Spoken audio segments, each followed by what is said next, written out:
So hello friends, today we are going to discuss the unit number 2 of design of machine element 1. The unit number 2 is design of shaft, key and coupling. We will start with the shaft first. So what is meant by the shaft? The shaft is usually refers to rotating machine element. It is nothing but simply a rotating machine element. It is circular in cross section and which supports transmission element like gear, pulley, sprocket, and that shaft is used to transmit power. So here in this diagram you can see one example of shaft that is nothing but a transmission shaft supporting a gear in speed reducer. So here the steps are there, multiple steps are there to attach other rotating other elements on that are used to power transmission. So this is nothing but the simple transmission shaft. So there are various types of shafts are there. So we will discuss that shaft first. Is nothing but axle. The axle is simply a shaft that supports a rotating element like wheel, hoisting drum, rope, sleeves, and which is fitted to the housing by means of bearing. That is generally just a supporting rotating element. So axle may rotate with the wheel or simply support the rotating wheel. Basically, the shaft axle does not transmit any useful torque. That generally the axles are not used to transmit the torque. These are used to only supporting purpose. For example, we can take real axle of railway wagon. Here in this diagram, we can see the real axle of railway wagon.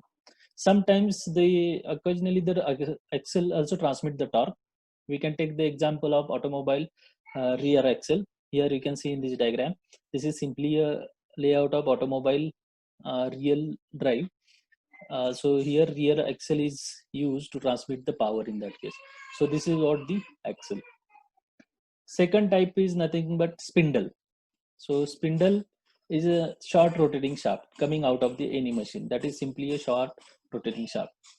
Spindles are used in all machine tool such as small drive shaft of lathe or spindle of drilling machine. You can see the spindle of drilling machine here.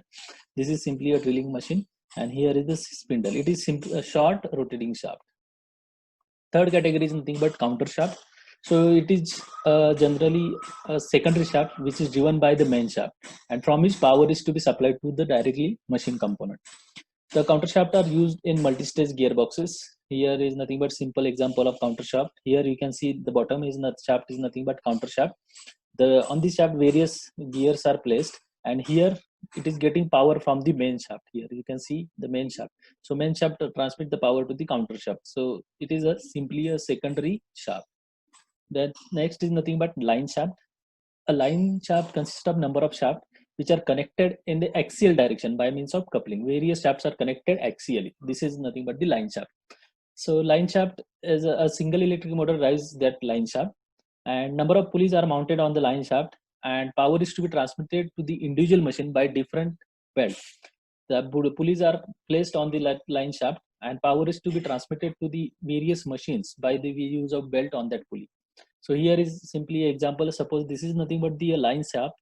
On this, various pulleys are placed 1, 2, 3. Line shaft is running or powered by the simple or single electric motor like shown in here left side. So and that shaft is running these three pulleys. So that three pulleys are connected with other machine elements like this one. These three machines are there that are run by that three pulleys, and that are connected with the help of beta shown in here. So this is simply a line shaft. So shaft material, there are various materials that can be used for the shaft. So generally the ordinary transmission shafts are made up of plain carbon steel or medium carbon steel with carbon content 0.15 to 0.4%, such as 30 C8 or 40 C8. That is designation of that plain carbon steel. 30 C8, in that 30 is nothing but 0.3% of carbon, and here 40 is nothing but 0.4% of carbon. So it is generally a medium carbon steel. So these steels are commonly called as machinery tool that are mostly used for the shaft manufacturing. So in some application it is required a greater strength for the shaft, that is to be having a greater strength. Then in that case we can use high carbon steel such as 45 C8, that is 0.45% carbon, or 50 C8. or sometimes we can use alloy steels also. So alloy steels includes the nickel chromium, molybdenum steel. That common grades of alloy steel are given here. These are nothing but these one. So this is nothing but these materials can be used for the shaft, various as per your application. Again, some standard diameters are there for the shaft. We have to consider that standard diameters. So steel bars up to 2 mm in diameter are commercially available in the market. So here in this chart you can get the standard diameters of the shaft. So from that chart, if in some calculations, if the diameter of the shaft comes in point something digit, so we have to round up this with the help of this chart. So these are nothing but standard diameters. Then there are various methods that can be used for the designing of shaft, or the shafts can be designed based on the strength rating or based on the rigidity basis. So we will discuss here what is that strength rating and what is that rigidity rating. So to design the shaft on the strength basis, the transmission shafts are subjected to the axial tensile force, bending moment, or torsional moment, or their combinations also. So how to design the shaft based on that? If first case we consider, if the shaft is subjected to the axial tensile force only, then how to calculate the tensile stress? So tensile stress can be calculated by simple this P divided by pi by 4 d square. Right? So if the shaft is subjected to only axial tensile force, then when the shaft is subjected to the only bending moment, purely bending moment, then how to find out the bending stress? We all know this equation. This sigma b is nothing but mby upon I. Bending moment mb. Y is nothing but d by 2 in case of shaft is circular, where d, small d, is nothing but diameter of shaft, and I is nothing but area moment of inertia. That is for circular cross section, pi by 64 d raised to 4. That is the equation for I. So by putting all these value and simplifying this equation, I will get the sigma b value, that is bending stress, is nothing but 32 mb upon pi d cube. That is when the shaft is subjected to the only bending moment. Similarly, when the shaft is subjected to the only torsional moment, that is torque, then how to find out the torsional shear stress? So here we can get the torsional shear stress tau by the torsion equation. That torsion equation is simply tau by r is equal to m by j. Mt is nothing but torsional moment or torque. So this is simplified in terms of torque, torsional shear stress. So tau is nothing but mt r upon j. Mt is nothing but torsional moment, or we call it as torque. R is nothing but farthest distance, or d by 2, that is in case of circular section. J is nothing but here polar moment of inertia. See the difference I and J. So J is nothing but polar moment of inertia. That is for circular cross section, it is pi by 32 d raised to 4. So simplifying this again, I will get the value of torsional shear stress tau is equal to 16 mt upon pi d cube. So all these three values, that is sigma t value, sigma b value, and tau value, these are the values of stresses developed individually. Only this one kind of stress is acting. But in major application, the shaft is subjected to the combined loading, means combined bending or torsional, or combined tensile bending or torsional case. In that case, how to design or how to find out the stresses? So let's discuss that. So if the shaft, when the shaft is subjected to the combination of load, that is when the shaft is subjected to the axial load as well as bending load as well as torsional load, then in that case we have to find out the principal stress and principal shear stress that are to be obtained by constructing the Mohr circle. We have discussed that Mohr circle in this SOM subject, that we have to use that Mohr circle to calculate principal stress and principal shear stress. So how to calculate that? So let us discuss. There are two cases that is to be observed here. If the shaft is subjected to the combination of axial force as well as bending moment and torsional moment, right? In that case, how to find out the sigma x? Sigma x is nothing but here in this diagram you can show sigma x is nothing but unidirectional stress, sigma x value. So that sigma x in that case, sigma t plus sigma b, that is combination of axial as well as bending moment, that is sigma x value. And tau, here you can see the tau is nothing but two-dimensional stress, so it is acted on the surface. So tau is nothing but torsional shear stress. This is case number one. And case number two is nothing but in the case the shaft is subjected to the combination of only bending and torsional. Majorly the shafts are subjected to this case number two application in major applications. in that case where the bending stress as well as torsional shear stress is acting on the shaft. In that case, the sigma x value is nothing but only sigma b. Here in this diagram, the sigma x value, right? There is no axial stress. Then how to find out this principal stress and maximum principal shear stress, that we will discuss here by the Mohr circle. In that Mohr circle, when we know that from point O, we have to plot on x-axis. Suppose this is x-axis, this one vertical is y-axis. On that, from that O point, we have to plot sigma x value up to point A. O to A is nothing but sigma x value. You can see here sigma x by 2, sigma x by 2. So total is nothing but sigma x value. Here is sigma x. From that point O to A, we have to midpoint of that two sectors. Midpoint of this line, and from A and point O, we have to plot shear stress value along one vertical side and one is a downward side. Here we can see from point O, we have to plot torsional shear stress value here like this. Then we have to join that 2 points like the line with the help of B, D. Then intersection of this OA and BD, that will be nothing but the center of your circle, that is Mohr circle. We have to plot a circle like this from taking center E, and E to B is nothing but radius. So this is nothing but the Mohr circle. And from that Mohr circle, how we'll get the values of maximum shear stress and maximum principal stress is nothing but this one. The maximum principal stress is given by here. Maximum principal stress is denoted by letter sigma 1.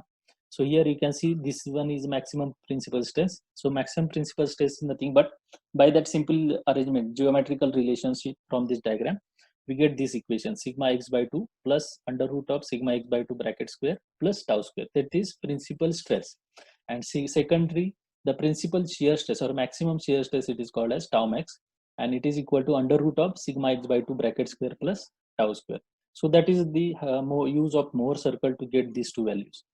Now, the shaft can be designed on the basis of maximum principal stress theory or maximum shear stress theory. We discussed these two equations here maximum principal stress theory, maximum shear stress theory. So we will apply these theories on transmission shaft subjected to the combined bending as well as torsional moment. Right? So first we will discuss what is maximum principal stress theory. When the shaft is subjected to the bending and torsional moments only without any axial force, we have to consider this theory for only the bending and torsional without any axial force. So in that maximum shear stress theory, we know that formula sigma b value is 32 mb upon pi d cube. We discussed in previous slides. Shear stress value is 16 mt upon pi d cube. And by putting these two values in this equation here, this is nothing but the principal stress equation based on the Mohr circle. So we have to use that, put that two values in this equation to get the final results. So by putting this equation here, you can see the final result is nothing but by taking common 16 upon pi d cube from all these terms.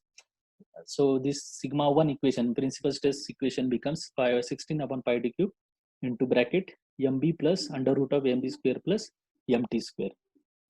So this is nothing but the principal stress, and the permissible value of maximum principal stress can be calculated by this equation sigma 1 is equal to SYT divided by factor of safety. SYT is nothing but yield strength in tension of that material and factor of safety. Based on that, we can get the value of permissible stress, and we will put this value of permissible stress in this equation sigma 1 so that we can get the value of diameter D. That is nothing but the use of maximum principal stress theory to calculate the diameter of shaft. So basically this theory, maximum principal stress theory, is only predictable to use for the brittle material. Right? Secondary, the maximum shear stress theory. Similarly, we know this equation sigma b and tau equation, 32 mb upon pi d cube and 16 mt upon pi d cube. So tau max equation, that is maximum shear stress theory according to Mohr circle, is nothing but this one. So we have to put that two values in this equation to get the maximum stress, maximum value of shear stress according to maximum shear stress theory.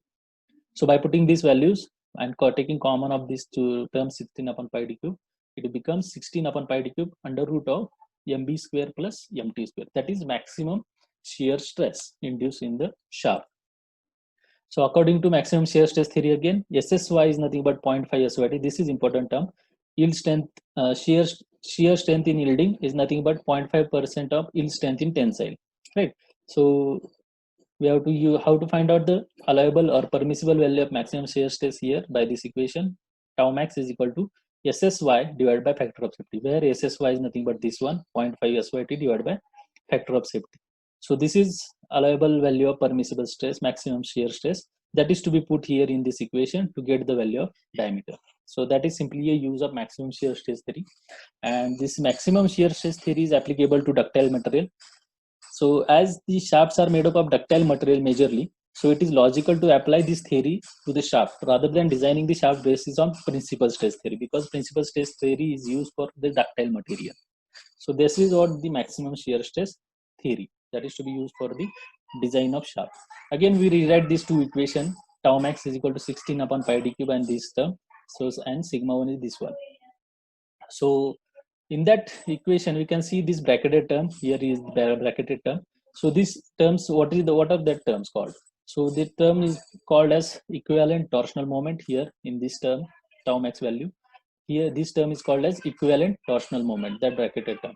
So this equivalent torsional moment is defined as torsional moment which when acting alone will produce the same torsional shear stress in the shaft as under the combination of bending moment and torsional moment. So this is nothing but simply a combination of these two, that is equivalent torsional moment.